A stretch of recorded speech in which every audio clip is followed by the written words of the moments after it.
My name is Charlotte Green. My mother passed away on a cold autumn morning, and by that very afternoon I learned I had been removed from her will. The sole heir to everything, including 52% of the company I had built over nearly 2 decades, was someone my mother had once been too afraid to even mention. My half-brother, who had just returned after being missing for 20 years. Have you ever dedicated your entire youth to protecting something, only to have it ripped away in a matter of seconds? I used to believe that family would never turn its back on you. But that day of mourning taught me otherwise. If my story resonates with you, please leave a comment, hit like, and subscribe to my channel so we can walk through this journey together. Because everything that came after was even more brutal than I had imagined. I've lived long enough to understand that in great loss, there are things that hurt more than death itself. My mother passed quietly after nearly a year battling pancreatic cancer. She was always gentle, reserved. Even as she withered, day by day, she tried to appear strong whenever I visited. She never complained, never blamed, never talked about dividing assets or the company's future. I didn't push her either. I assumed when the time came, her intentions would be clear, that my mother, the only person in the family who still believed in me, would leave me something. Some small recognition after nearly 20 years of me carrying Green and Sons on my back, while my father, though retired, still held the CEO title in name only. But on the day of her funeral, as I sat silently by the stained glass window in the church's waiting room, our family lawyer, Mr. Daniel Price, approached me with a thick, sealed envelope. He spoke slowly. "Charlotte, this is the final update to Evelyn's will. Everything was signed and notarized 2 months ago." I took it. My hand didn't shake, my face stayed calm, but just a few lines in, my chest tightened. I wasn't named in the inheritance. Not a single word. The person designated to receive all of my mother's personal assets, including the lakefront estate, her private investments, and most importantly, her controlling shares in Green and Sons, was Landon Green. That name pierced through my memory like a blade. Landon, my half-brother. Someone I hadn't met until 3 months prior, when my mother suddenly suggested adding him to the company's advisory board. I had vehemently objected at the time. He was a stranger, no education, no experience, no real connection to the company other than the Green name. But my mother had only smiled weakly and said, "This is my decision. Give Landon a chance." I had shrugged it off, thinking she was just trying to do one last thing for my father. I had no idea it was the beginning of a silent power shift. I sat motionless in that room for a long time.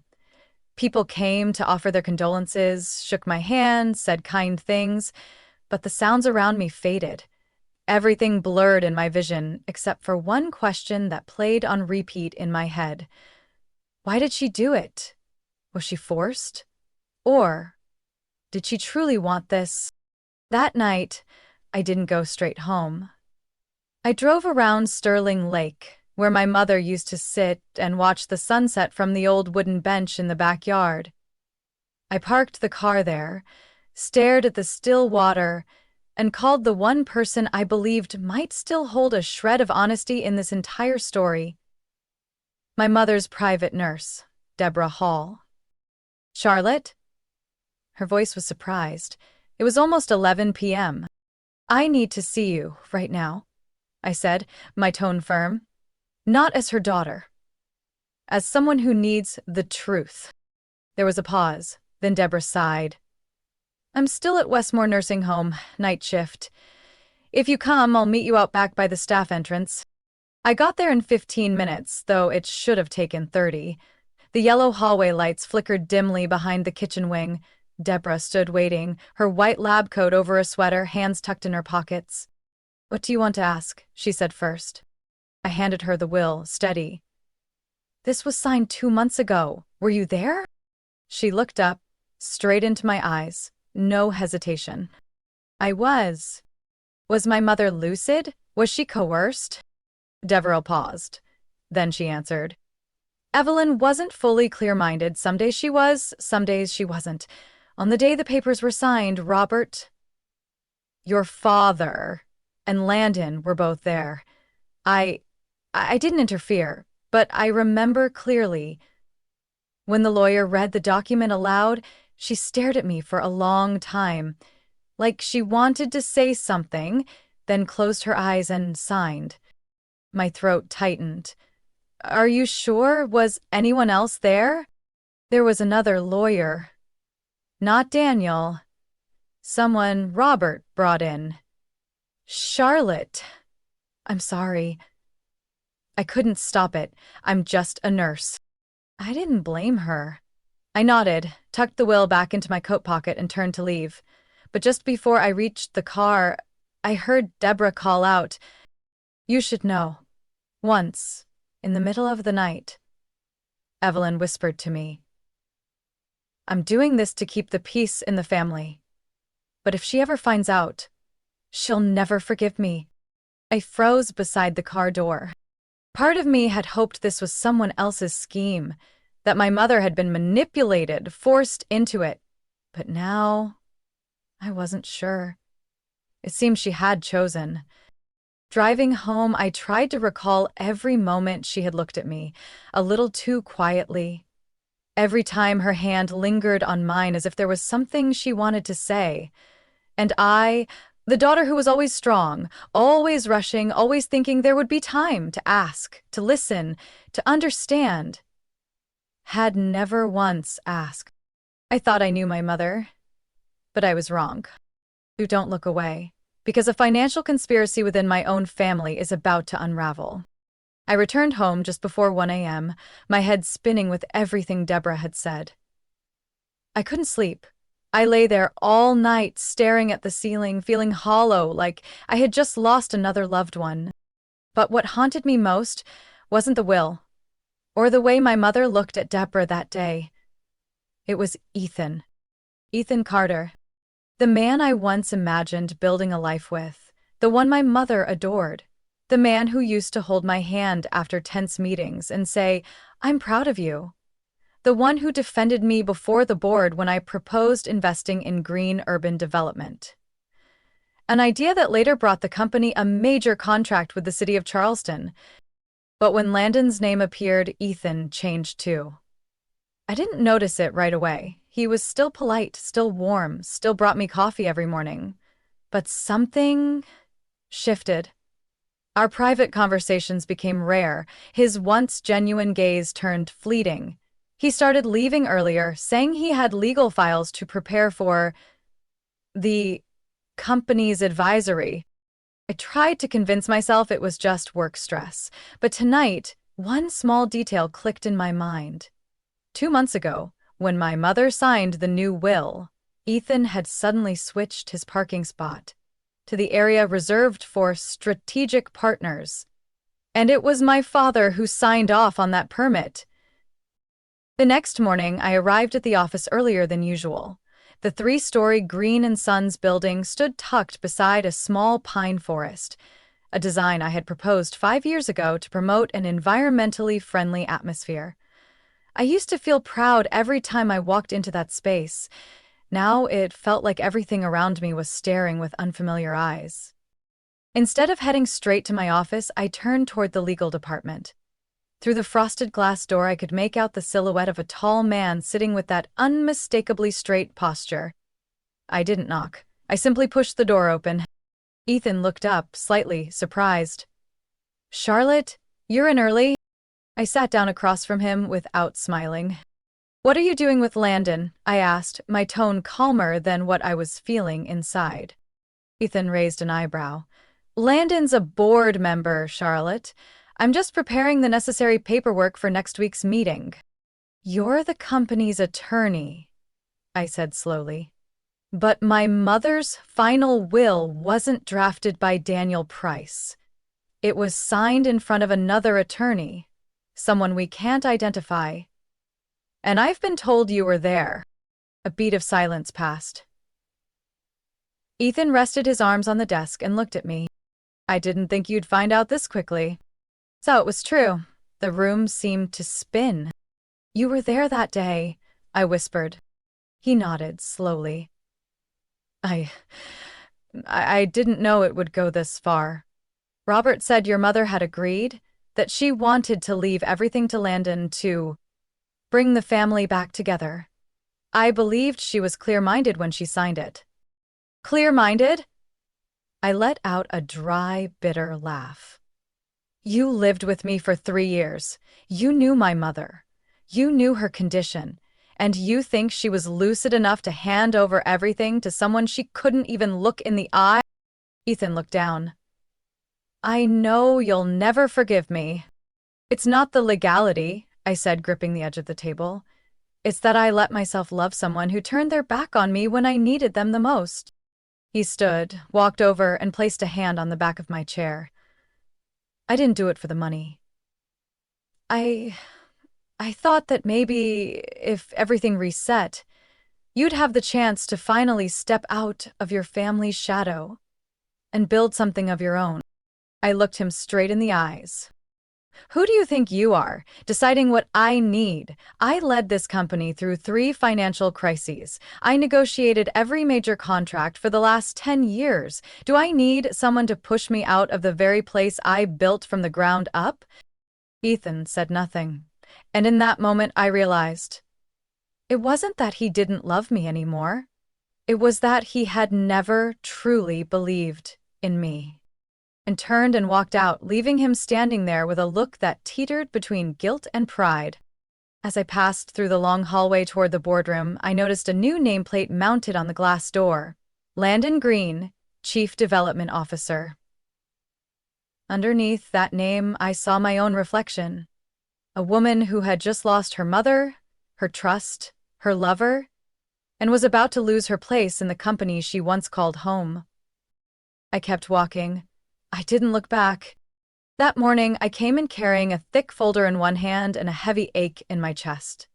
I had spent most of the night combing through every document I could gather: internal memos, meeting summaries, neglected email threads, even snapshots of my mother's notebook I had taken by accident 2 weeks before she died. I wasn't expecting a victory. I just wanted to hear them admit, just once, that I wasn't crazy, that I had been betrayed by the very people closest to me. The executive board meeting was set for 8:30 a.m. I arrived at 8:15, still earlier than most. The third-floor conference room was brightly lit, the long mahogany tables centered in the room. Leather chairs evenly lined along both sides. At the far end hung a classic landscape painting, Low Country Wetlands in the Morning Fog. The same piece I chose back in 2017 after we secured the expansion contract in Seabrook. Now, even the painting looked at me like a stranger. One by one, the others arrived. Fred Mathers, the CFO, Annabelle Cho, the head of communications, the Crawford twins, investor representatives. No one held my gaze for long. They nodded, smiled politely, then buried themselves in laptops and notepads, eyes glued to spreadsheets. Then, right at 8:30, Landon walked in. Wearing a sharply tailored black suit, his hair slicked back with precision, he looked like someone who had been in leadership his whole life. But his eyes couldn't hide the nervous energy, the unease of someone still unfamiliar with power but already enjoying the taste of it. Ethan followed behind him, carrying his usual black portfolio. His face was stone cold. "Good morning," Landon said, voice straining for friendliness. "Let's begin." I stood, placing my folder on the table, speaking with a calm but firm voice. "Before we begin, I have some materials to present." Landon glanced at me, tilting his head slightly. "Charlotte, this is a quarterly review. There are no add-ons to the agenda." "I understand," I replied, unmoving, "but I believe what I'm about to present directly concerns leadership integrity and corporate transparency." A brief silence followed. Annabelle shot a glance at Landon. Fred cleared his throat. "Ms. Green," Ethan interjected, tone flat, "if you have a personal grievance, we can schedule a private session later." "This isn't a grievance," I said, my eyes fixed on Landon. "It's evidence." I opened the folder and pulled out a transcript of a voice recording from my mother, verified and signed by Deborah, as recorded at the hospital 2 weeks before the new will was signed. In it, my mother said, "I'm afraid they'll make me sign something I don't want. If Charlotte finds out, she'll never forgive me." I didn't play the recording. I simply laid the printed transcript on the table, one page at a time. My voice softened but stayed resolute. "I'm not here to overthrow anyone, but I need to know how the truth was buried and who orchestrated the will that stripped my mother of her agency at the end of her life." No one said a word. I turned to Ethan. His eyes met mine for a fleeting second, then looked away. Fred furrowed his brow. "Charlotte, you're making serious accusations." "Not an accusation," I replied. "A challenge. And I want an internal committee to review the process of changing the will, as well as Landon's role in recent financial decisions." Landon let out a short laugh. "You're blowing this way out of proportion. It's over. Mom's gone, and the will is legal. We should be looking ahead." I didn't turn my head. I simply said, slowly, "Looking ahead doesn't mean trampling over the past." Ethan lightly tapped the table with his hand. "I'm afraid the board will have to vote immediately. Ms. Charlotte's request for an investigation lacks specific legal grounds. If we continue down this path, it could disrupt the company's operations." A cold chill ran down my spine. I knew this was coming. Then, one by one, the hands went up. Fred, Annabelle, the Crawford brothers. A swift vote. My role as strategic advisor was temporarily suspended pending internal review. Officially, it was to minimize conflict of interest during a sensitive period. I was asked to leave the boardroom. I walked out in silence, saying nothing. The eyes that followed me, some sympathetic, some avoiding, but none brave enough to stand up. The door closed behind me. I stood alone in the hallway, still holding the folder I hadn't even opened to the final section. My heart didn't ache the way I expected, just a dull throb in my chest, like I had just shed an old skin that had clung to me for too long. You won't believe who stood by me when everyone else turned their backs. I left the Green & Sons building on a gray Tuesday morning, carrying nothing but a brown leather bag with a folder no one bothered to open. On the third floor, where I once led this company, the meeting continued like I had never existed. No one chased after me, not a single voice called my name. I didn't go home right away. I drove for hours along the back roads near the low-country marshes where my mother and I used to walk when I was little. The sea breeze came through the cracked window, salty and bitter cold. It was the only thing that made me feel alive. That afternoon, I stopped at a quiet cafe on the outskirts of Charleston, far from downtown, a place I frequented when I needed silence. I ordered an espresso and sat by the window, watching the passers-by blur like brushstrokes on a wet canvas. My phone vibrated softly. A message from my mother's attorney. "Charlotte, I've filed the motion to challenge the will's validity with the district court, but as you know, this will be a long battle." I tapped my fingers on the table, then sighed. I wasn't sure if I even wanted to fight anymore. Some things, once shattered, don't come back whole, no matter how hard you try. That's when I thought of Amelia Ross. Amelia had been my classmate at Wharton. We majored in real estate management and even partnered on a research project about sustainable urban development in the Northeast. After graduation, she moved to Boston while I returned to Charleston to take over the family business. It had been 10 years since we had exchanged more than 3 sentences in a single year. But I remembered one thing clearly. Amelia was never afraid to ask, "Why this path?" I pulled out my phone and typed a short message. "I'm in Charleston. Got time to talk?" Less than 5 minutes later, she called. "Is this the Charlotte Green I'm thinking of?" Her voice was still fast, sharp, and full of energy, just like back then. "I need a change of scenery," I said, more candid than I expected. "Then come to Boston. It's cold, chaotic, and no one knows who you are. Perfect place to start over." I laughed, for the first time in weeks. "I'll think about it." "No need to think. I've got a spare apartment sitting empty. Come crash. Only condition is you have to deal with industrial coffee and burnt toast every morning." 2 days later, I was on an early morning flight to Boston. The city greeted me with crisp autumn air and bright red maple leaves lining the Charles River. I wheeled my suitcase out of Logan Airport and stood still for a moment, taking in the strangeness, and, surprisingly, not feeling afraid at all. Amelia met me at the Kendall subway stop. She hadn't changed. Ponytail high, long coat, white sneakers, words tumbling non-stop. We hugged briefly before hauling my luggage down a quiet street where she rented a charming attic apartment. "How long are you staying?" she asked as she poured wine that evening. "I don't know," I admitted. I couldn't stay in Charleston anymore, at least not right now." She nodded without pressing. That was what I always appreciated about her. No pitying curiosity, just presence. After a while, she stood up, opened her laptop, and turned the screen toward me.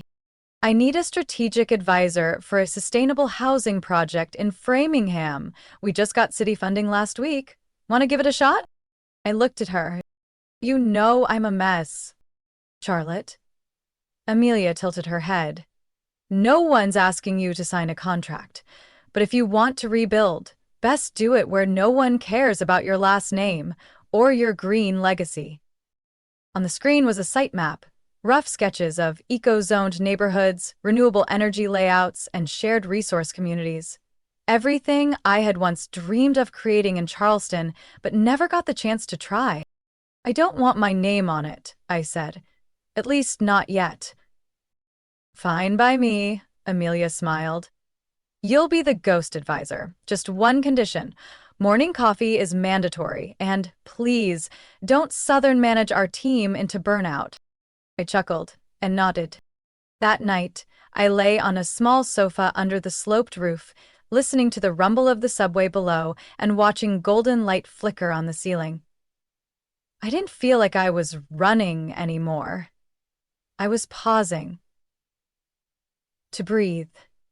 To remember why I ever loved this field, why I once stood for hours over blueprints without feeling tired. Things might not be easy from here on out. But maybe, just maybe, this was the start of something new. I had lived in Boston for almost a month when winter began to sneak into the narrow streets. The winds sliced across the Charles, carrying hints of snow from the north and reminding me every morning that I was somewhere entirely different. The Framingham project was coming together well. I remained the ghost advisor, just as Amelia had arranged. Our strategic meetings often happened in a cozy corner cafe, where we discussed how to build a neighborhood that could generate its own power, cut emissions, and still feel like a welcoming New England suburb. No one there had heard of the green name, or the scandals still smoldering back in Charleston. I worked quietly but effectively, and for the first time in months, I felt useful again. But the quiet nights in the attic apartment often carried another lingering sound: memory. I still thought of my mother, of the day she passed, of that quiet look in her eyes I never got to ask about. And most of all, the journal. I hadn't remembered it until one Sunday morning, while rummaging through an old box for a wool scarf, I accidentally knocked over a small cardboard box from the bottom of my suitcase, a box I had hastily shoved in during those chaotic days of the funeral. I had assumed it was filled with random things: prescriptions, eyebrow pencils, medical bills. I had never looked closely inside. I placed the box on the bed and gently peeled away the yellowed tape. Inside was a thin stack of papers tied with an old silver ribbon. On the front cover, in my mother's familiar handwriting, slanted but neat, it read, "Evelyn Green, private notes. Do not read without my permission." I sat down on the floor, holding the pages in my hands. My fingers trembled, though I couldn't tell if it was from the cold or the rising tide of dread inside me.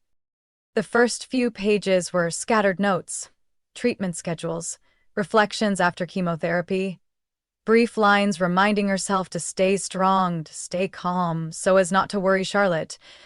But as I read on, the tone of the journal shifted. Sharper, more anguished, filled with unease. Then came a page that made me nearly drop the journal. July 18th. Robert brought home a draft of a new will. Told me to sign it. I didn't want to. But he said, if you don't, everything will fall into the hands of people who won't protect the legacy. He said Charlotte was too strong, too rational, didn't have the gentleness a true heir needs. I asked, are you talking about your own daughter? He said nothing. I knew then I had already lost. I couldn't breathe. My mother wasn't just pressured. She understood what was happening, and she was powerless. I turned the pages. Some were a mess, the writing shaky, as if she had written them while crying. I love Charlotte, but I'm scared. Scared that if I don't sign, Robert will cut off my medication. I know he's cold enough to do it. And Landon, he looks at me like I'm in his way. I don't trust him. I closed the journal and leaned my head against the wall. My eyes didn't cry. They had already run dry from all the other times. But my heart, it felt like something was clenching it from the inside. Suddenly I remembered something. A small silver voice recorder my mother always kept near her in her final years. She used it to dictate notes or record medication instructions when her memory started to falter. I distinctly remembered seeing it in the drawer beside her bed, and must have thrown it into the box along with the journal. I dug through again. The recorder was still there. Dusty, old, but the battery still worked. I pressed play. A burst of static crackled, then a soft, fragmented voice began to speak. My mother's voice. Charlotte, if you've found this, it means I'm no longer with you. I'm sorry. I wasn't strong enough to stand up to your father. I was scared of him. Scared of what he'd do if I didn't go along. But I never wanted to give Green & Sons to anyone but you. You understand the company. You love it. You hold on to it. I believe in you. I just ask one thing. Forgive me. I don't know how long I sat there in the dark. I played it again. Then again. My mother's voice, fragile but full of life, echoed off the walls like a message from the other side of the world. A confession. A vote of faith. A final flicker of light. If you've ever wished to hear the voice of someone you lost one more time, you won't want to miss what comes next. I stayed awake all night. Not from pain, but because for the first time in months, something stirred inside me. Not tears, not rage, but something incredibly clear. Conviction. I hadn't imagined everything. I wasn't just overly sensitive or blindly ambitious. My mother had believed in me. She had chosen me. She just didn't have the strength to fight it through. Now I had to do that for her. The next morning, when Amelia stepped out of her room with tangled hair and her first cup of coffee in hand, I was already at the kitchen table, laptop open, headphones plugged into the old recorder, my mother's voice playing for the 10th time. Amelia set down her cup, sat across from me, eyes full of concern. Charlotte, are you okay? I took out the earbuds and looked directly at her. I found a recording. It's my mom, she says clearly. She didn't want to leave the company to Landon. She was pressured to sign the new will. It might not be enough to win a lawsuit, but it's enough to move people. Amelia leaned back, thoughtful. What are you thinking of doing? I need a new attorney. Someone who cares about justice, not family politics. And I need the public to know the truth. Green & Sons is a brand, but it's also a story, and people deserve to know it's not as shiny as the billboards. She nodded, not objecting. That podcast Behind the Marble you mentioned? I asked. The investigative series on family-run corporations. Do you know anyone on that team? Amelia smiled faintly. Actually, the host is an old classmate of mine. Her name's Liz Mahoney. If you really want to tell your story, Liz is the one who can help. 3 days later, I sat in a small recording booth in the basement of a red brick building near Harvard Square. A microphone in front of me, Liz's voice low and steady. just like it sounded in my earbuds during morning runs. Charlotte, thank you for being brave enough to share. Are you ready? I nodded. I'm ready. We recorded for 3 hours. I told everything. From the early days at Green & Sons, the nights I slept in the office, the moments I fought to uphold the values I believe should guide a decent business. I spoke about my mother, her gaze, the way she said more through silence than words. And finally, I played the recorder. We didn't air the whole thing, just a short clip, just enough for listeners to hear the heartbreak in that voice.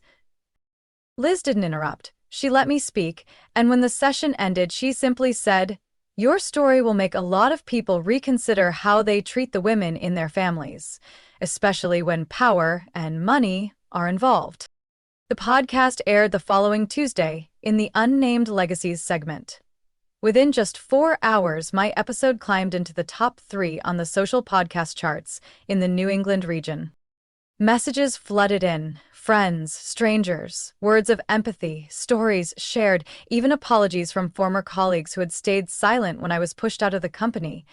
But what I didn't expect was an email from one of Green & Sons' major shareholders, Mr. Andrew McCallan, the man behind the investment fund that owned nearly 17% of the company's shares. "Charlotte, I listened to your podcast episode. I had no idea things had gone this far. I once believed handing over leadership to Landon was the stable choice. But if what you said is true, I need to reevaluate recent decisions. I'd like to meet with you as soon as possible." I didn't respond right away. I forwarded the email to my new attorney, Marcus Hale, a former prosecutor in Boston and someone Amelia had introduced me to, along with the audio recording and a digitized copy of the journal. He called me back within 10 minutes. "Charlotte," Marcus said, his voice steady and low. "This is a complicated case, but I've reviewed everything. If we can't win in court, we'll win in the court of public opinion. People like Robert Greene aren't afraid of lawsuits. They're afraid of losing control." "What do you think I should do next?" I asked. "You've done the hard part, bringing the truth to light. Now it's time to shake shareholder confidence, make customers uneasy, and make Green & Sons feel less like the fortress they think it is." I was quiet for a moment. Then I nodded. "I'll do it. But not out of revenge. I'm doing this to restore my mother's dignity. And mine." Mr. McCallan's message marked the first turning point. 2 days after the podcast aired, I met with him in his office inside a glass high-rise overlooking Copley Square in downtown Boston. The space was tastefully decorated, not ostentatious, but every detail radiated something I'd lost long ago: control. He stood to shake my hand. His grip was firm, his eyes not overly warm but focused, letting me know I was being taken seriously. "I've listened to your mother's recordings several times," he said after we sat down. "And I've also had our internal legal department review the ownership transfers from the past 6 months at Green & Sons." I nodded, holding tightly onto my now cold cup of coffee. "We've found several red flags," he continued. "Some investment projects under Landon's name were rushed through, bypassing department-level approval limits. There are signs of company funds being used for personal expenses. A yacht, 2 condos in Atlanta and Denver, all registered under third-party names." I exhaled slowly, keeping my voice even. "Do you think we can sue?" "Yes," he replied instantly. "But I won't do it without a contingency plan. I don't want Green & Sons to spiral into chaos. I need a parallel solution to protect my investment." "And I said, will be that alternative." A pause. He leaned back in his chair, tapping the armrest lightly with his fingers. "What's your plan?" "I want to establish a temporary restructuring board. I'll lead it as an independent operations director. During this period, all financial decisions must be approved by at least 2 members outside the Green family." McCallan nodded, almost as if he'd been waiting for that answer. "We'll call an emergency shareholder meeting. You need to be present." 3 days later, I returned to Charleston. I didn't notify anyone in the family. I didn't go to the main company office. Instead, Marcus, a representative from Macallan's fund, and I went straight to the shareholder hearing hall, a rarely used building reserved for special proceedings. That morning's meeting no longer had the cold indifference of the quarterly reviews I used to attend. No one ignored me. They looked at me with caution, their eyes flickering between curiosity and hope. Robert Greene was absent, but Landon was there. He arrived a few minutes late, still in an expensive suit, his face tired but wearing that familiar arrogance. When he saw me, he stopped short. For a split second, his eye twitched, like someone who thought they had already won but suddenly realized the game wasn't over yet.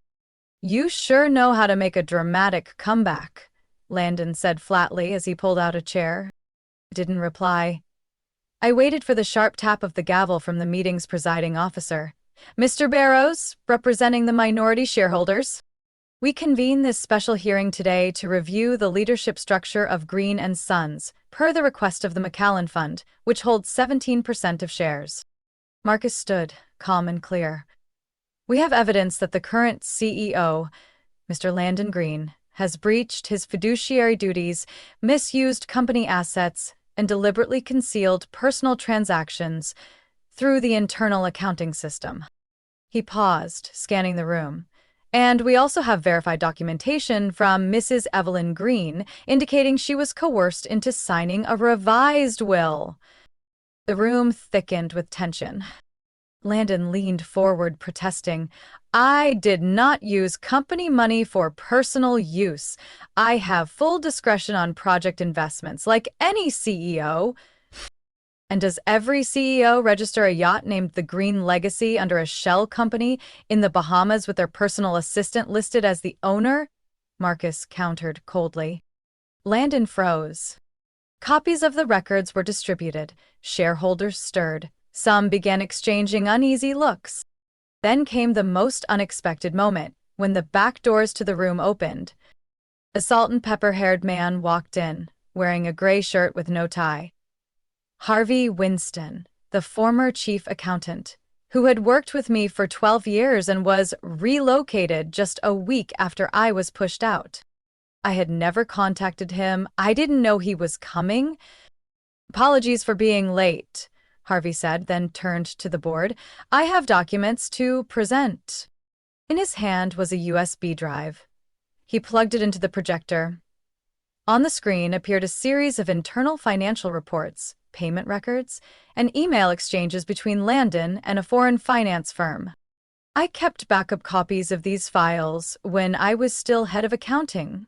I stayed quiet after I was placed on unpaid leave for flagging these transactions, but today I can't stay silent any longer." I looked at him, silent, not out of shock, but something else.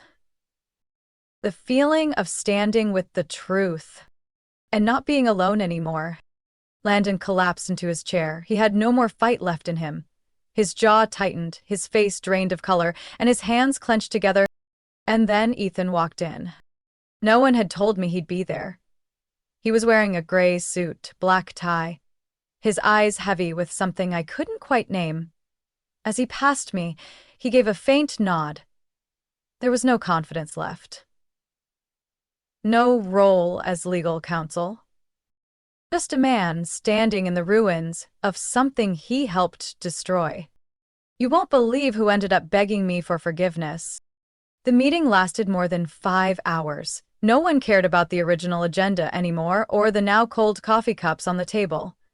After Harvey's presentation and the preliminary affidavit Marcus had prepared, the entire board voted. The result wasn't surprising, but my chest still tightened when the secretary announced, "With 74% approval, the board has voted to remove Mr. Landon Green from the position of Chief Executive Officer and suspend his board membership pending investigation."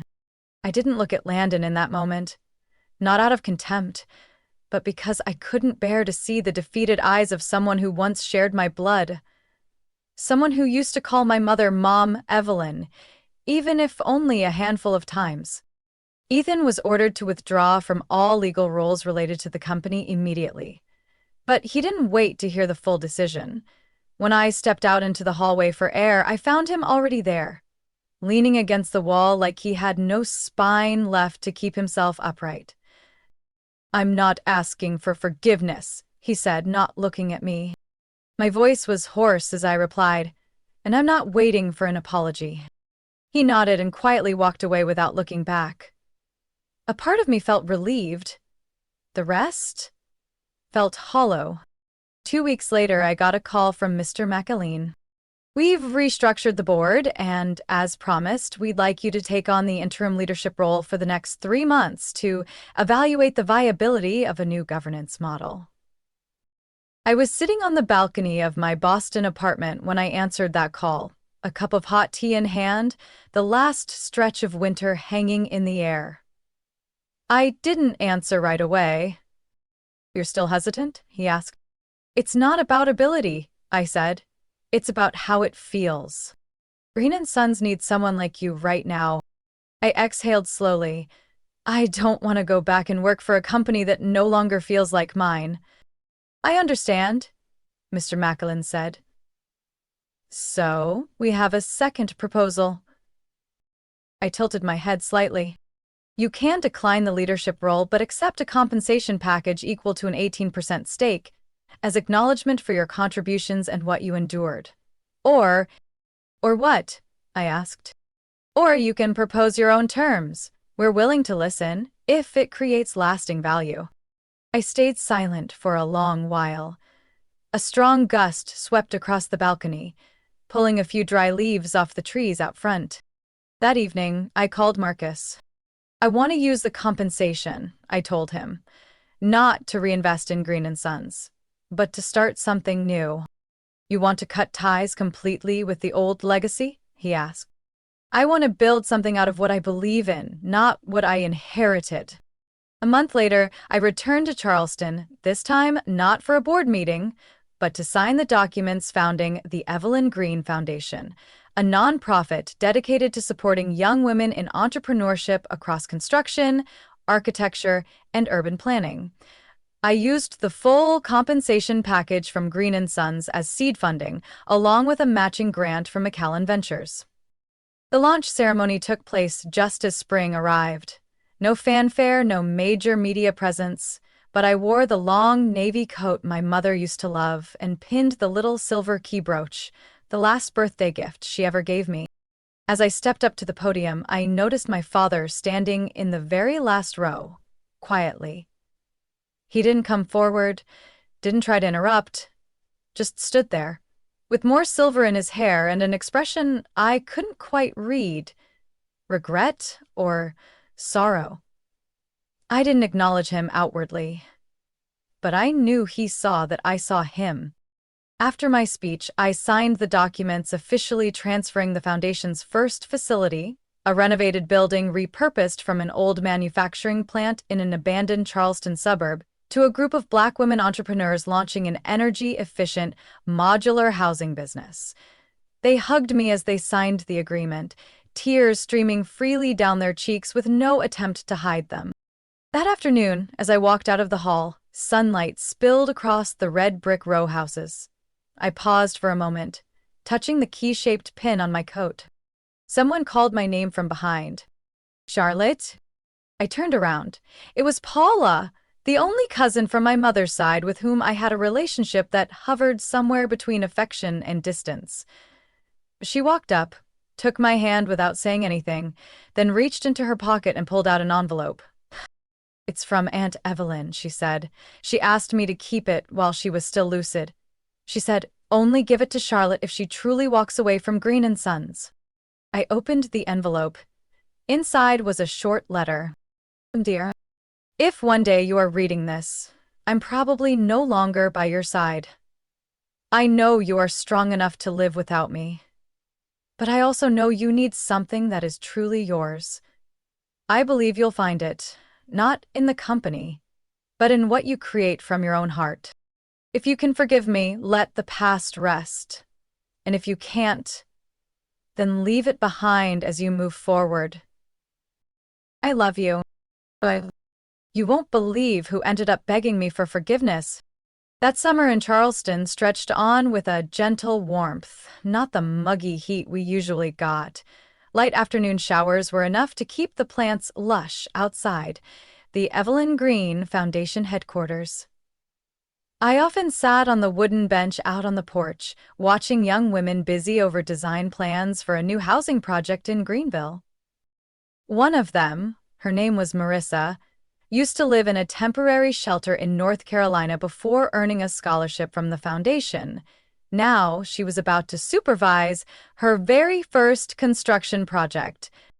"I still can't believe I'm really doing this," Marissa said as I stopped by her desk to check on her progress. "Believe it?" I smiled. "You were the one who laid the first brick." Days like these made me realize I no longer needed my name on the executive board of some big corporation to feel like I was contributing to the world. Every house we helped build, every young woman who stood on her own 2 feet without relying on anyone, those were parts of a new legacy my mother and I had left behind. One late afternoon, as the golden sunlight stretched across the streets, I received a surprising call from the mayor's office in Charleston. They invited me to attend a recognition ceremony honoring individuals who had made meaningful contributions to the community. I never saw myself as someone suited for events like that, but the ceremony was to be held in the backyard of City Hall, the same path my mother and I used to walk hand in hand from church when I was little. So I said yes. I chose a simple light blue dress. On the collar was the same silver key brooch. My grandmother used to say, "If a woman doesn't hold the key, then who does?" That day, I carried not just the key to my own home, but the key to the dreams of so many other women. I didn't notice who was sitting in the back rows until I stepped on stage to accept the plaque. As I turned around to take the commemorative photo, I saw him, my father, standing just a few rows from the front. He wasn't in a fancy suit, just a worn-out white shirt, light gray slacks, leaning on a cane, his eyes lingering on me a little longer than the last time. After the ceremony, I didn't walk over. I figured if he had something to say, he'd find me. And he did. That evening, as I was organizing paperwork back at the office, the door creaked open. My father stood at the threshold, lightly tapping his fingers on the wooden frame. "I wasn't sure you'd want to see me." I looked up, silent for a moment, then nodded. "I'm not sure either, but since you're here..." He stepped in and sat across from me. He looked smaller somehow, not the powerful man who used to stride through auditoriums, but a lonely old man, finally learning how to admit he had missed too much. I listened to the podcast, read all the articles. I even listened to your mother's voice. Again. My heart sank. "I won't deny that I hurt you," he said, "but I truly believed I was protecting something bigger." I didn't respond. I wasn't waiting for an apology anymore, and I no longer needed a confession. "And your mother," he slowed down, voice catching, "I still thought she'd tell you everything, but she chose silence, just like I once did." I looked at him for a long moment, then softly said, "You didn't just stay silent. You chose to stand on someone else's side, even when you knew I hadn't done anything wrong." He nodded, and I was wrong. It wasn't redemption, but it was a door, cracked open. "Charlotte," he looked up, I don't have much left to give, but I want to give you this." From his pocket, he pulled out a ring. The old gold ring I used to see on his pinky during special occasions. "It's not worth much, but it was your grandmother's wedding ring. Your mother wanted it to stay in the family, not locked away in a safe." I took it, not because I had fully forgiven him, but because I understood. Some things need to be closed by the same hands that once opened them. That night I stood alone by the Ashley River.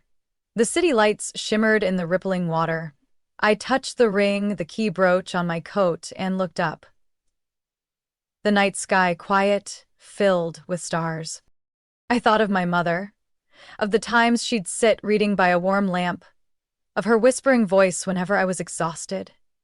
I thought of the things we never got to say, the things we never got to do. But I knew, if she could see me now, she'd be smiling. Not because I won, but because I chose not to become the kind of woman she once feared, cold, bitter, and always clawing for everything out of pain. I turned to leave, lighter than I'd ever felt. That night, I slept soundly, dreamless. Not because the past was erased, but because I had finally lived long enough to write the next chapter by my own hand. What do you think about the choice I made? If it were you, could you forgive a father who stayed silent through the hardest years of your life? Did something in this story remind you of your own family? A moment of hurt, a long silence, or a chance at late reconciliation? I believe every family carries emotional layers unseen to the outside world. And sometimes it's the cracks that become the foundation for growth, empathy, and rebirth. If this journey spoke to you, I hope you'll stay with me for the next stories. Tales of family, loss, hope, and new beginnings. Don't forget to subscribe to the channel so you won't miss a single heartfelt journey.